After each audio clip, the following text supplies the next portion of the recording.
Hey guys, girls, and NB homies, this hymnal is rated M for mature, but you can call me Church.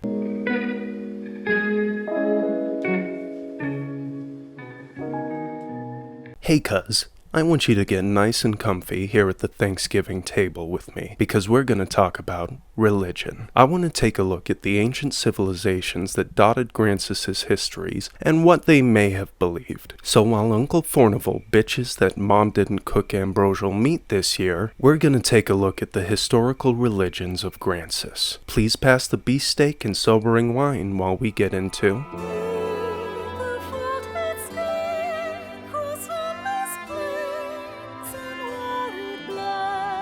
If we're doing archaeology in Gransys, we have to talk about how history works here. Why does everything feel so ancient and unknown when people are obviously studying these things, keeping records, and actively living in the crumbling ruins of the past? Well, there are a few complicating factors here. First is something difficult to measure the scope of, but the Duke of Gransys has been actively covering up information specifically about the dragon for an unknown period of time, but probably all of his decades as Duke. And you may not believe this, but a giant fucking apocalyptic dragon leaves some big footprints on the history books. In fact, that's another complication. Every few decades, the worm and its monstrous hordes come through and just wipe civilization. No wonder Elysian was able to popularize nihilism in like the fucking Dark Ages. This is absolute truth!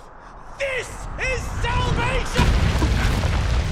Sure, there were people who were alive for previous worm hunts like Duke Edmund, King Leonard, and the Dragon Forged, but they're all immortal dickheads who are mostly just ashamed of what happened and really don't want to talk about it. The last thing I want to factor in is that this is basically a medieval feudalist society, and those haven't been known for their kindness towards the preservation of indigenous religious practices. So with all of that in mind, we do have some proof of ancient civilizations and their religions on the peninsula, starting with...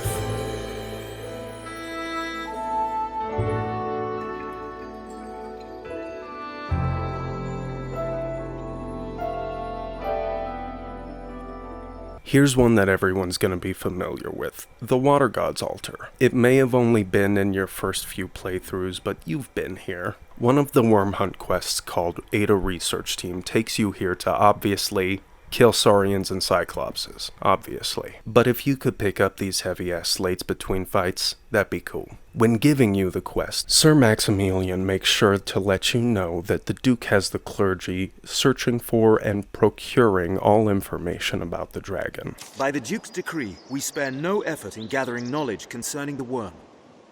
As one arm of that pursuit, we aid the faith in their examination of ruins and relics. This will be very important to a later video about the faith, but for now, let's see what this ancient temple is about. Now, this frankly massive cathedral features an elaborate aqueduct system which facilitates flooding of the lower section, probably for ritual purposes, while allowing the safe removal of water when not needed. This architectural sophistication implies a level of civilization that would move these guys from animists to polytheists. So it's probably more accurate to talk about this deity as a weather or sea god, but they don't say water spirit, so it's right on the line anyway, and the faith probably doesn't give a shit about accuracy there. I wouldn't be surprised if they intended to just destroy the slates as soon as they arrived back in Grand Soren, so... When we examine the slates for some extra info, it only tells us that they need to be deciphered. But I will throw you a little bonus theory of mine that the Arisen is actually illiterate. I mean, medieval fisherman sounds a bit sus to me, but I digress. First thing you'll notice about the altar is that it's behind a waterfall. Fucking dope, man. But probably not practical during business hours. This more likely speaks to how fucking old this thing is, as this was probably the original entrance, with the landscape having since collapsed and been tunneled through. I'm not an actual archaeologist, but that seems like a scale of at least centuries, if not millennia.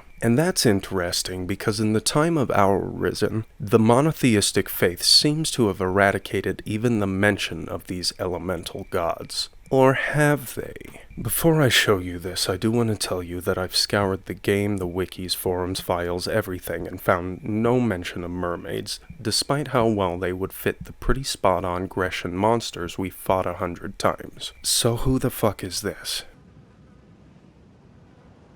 This tapestry is hung in the village chief's house in Cassardus, which is not a far jog from the Watergod altar. Now I will admit this is speculation territory. I think this tapestry portrays the ancient Watergod passed down to modern Cassardites through myth and legend. And if you had to deal with the fucking brine every day of your life, you might put more stock in the idea of water spirits than whatever the hell Clement is peddling up the hill. So I know what you're thinking. Is our beloved Adaro actually secretly pagan scum? As metal as that would be, probably not. He still goes to the chapel every goddamn day. So just as Christianity dealt with Celtic and Norse religions in our own world, the faith probably granted the water god semi-divinity as a saint. So yeah, it's cultural genocide, but they did get to keep this cool blanket. Score.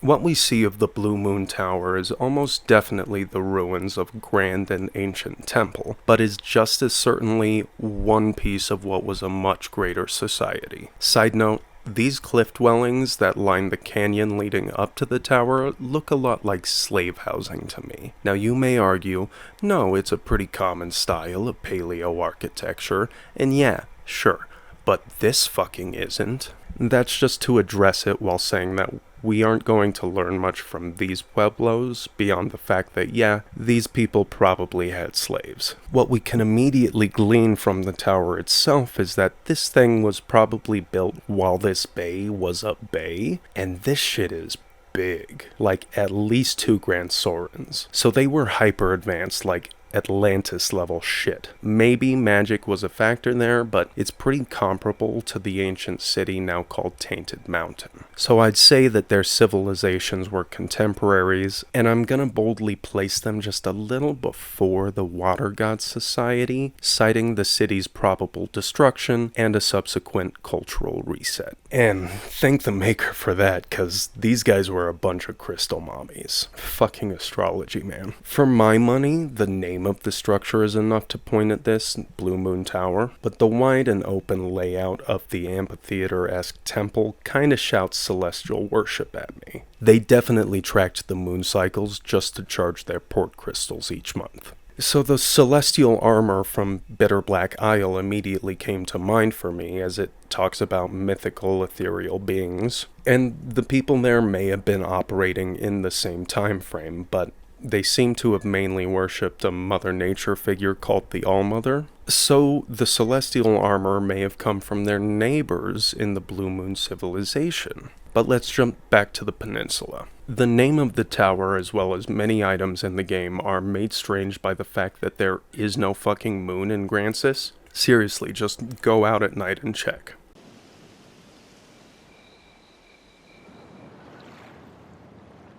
It's weird that no one's like, while you're collecting that moon grow, could you tell me what the fuck a moon is? There is, however, a constant moon over Bitter Black Isle, so the community has kinda collectively agreed that stealing the moon was part of Damon's curse. So keeping that in mind, if these guys worshipped celestial bodies, possibly the moon above all else, its vanishing may well have caused the collapse of this honestly fucking insanely advanced civilization. Again, how did you bitches build this? Presumably, in the end, the scholars here wrote an epitaph for their society, cursing Damon for being a fucking Scorpio.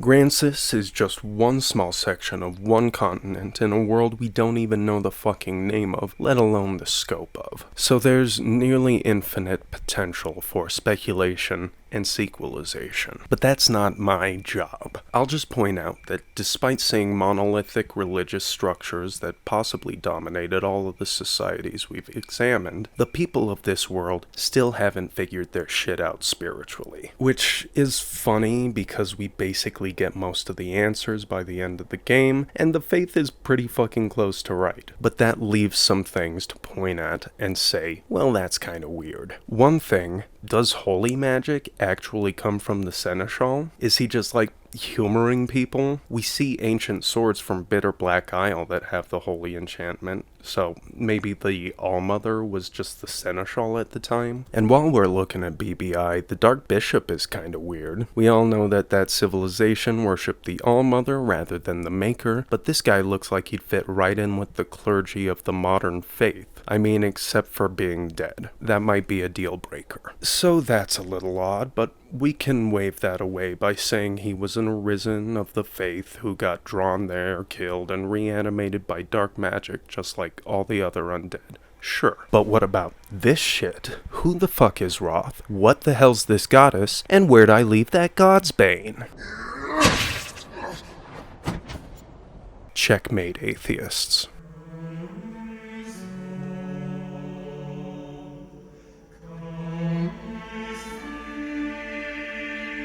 But really, this is a rich, weird, wide world full of beliefs, legends, and myths, and I can't wait to see what we have to learn in Dragon's Dogma 2. Next time the family's all here for Christmas, let's talk politics. But yeah, for now, as always, have a fantastic week. Love ya.